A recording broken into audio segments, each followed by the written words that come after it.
parole aux associations.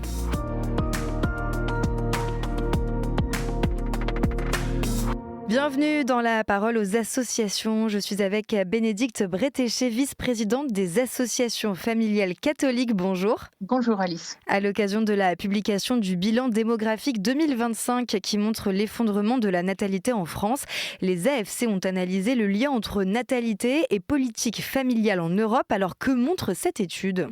Eh bien, tout d'abord, cette étude montre qu'aujourd'hui, en Europe, aucun pays n'atteint le seuil de renouvellement des générations depuis 1975, et avec une moyenne très basse de l'indice conjoncturel de fécondité qui est à 1,38 enfants par femme, ce qui signifie que la transition démographique des pays européens touche à sa fin et que le résultat de cette transition, c'est une diminution de la population. Et qu'est-ce qui explique cette forte chute du taux de fécondité ? Alors, il y a certainement plusieurs raisons à cela. On est dans une organisation du monde postmoderne qui priorise dans la plupart des cultures la réussite matérielle, individuelle. La fécondité est également très maîtrisée et tout cela conduit à un report de l'accueil des enfants.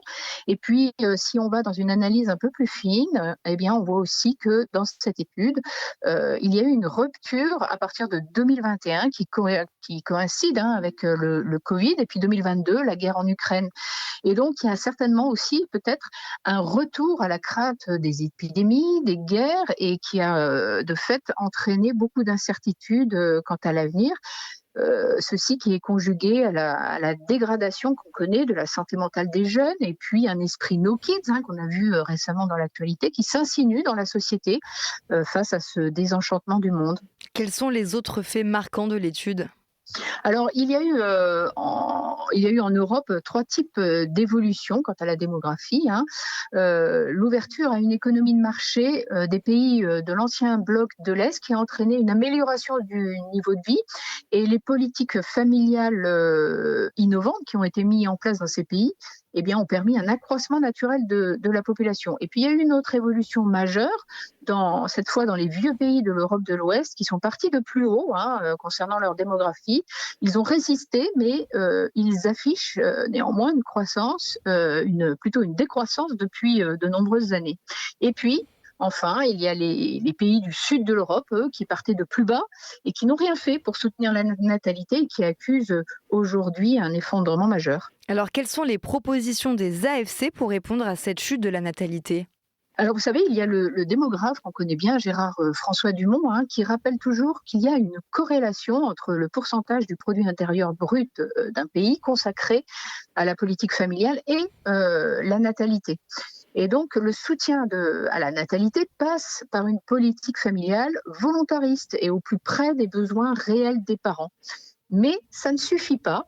Il faut aussi, et ne pas oublier, qu'un environnement culturel favorable à la réalisation du désir d'enfant est aussi un facteur déterminant pour relancer la natalité. Qu'entendez-vous par là concrètement ?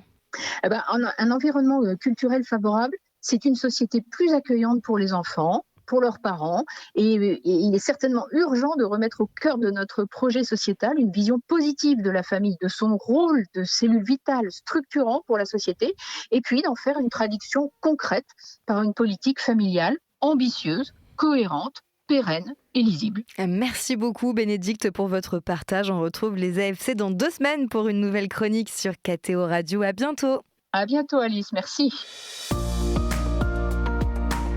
La parole aux associations.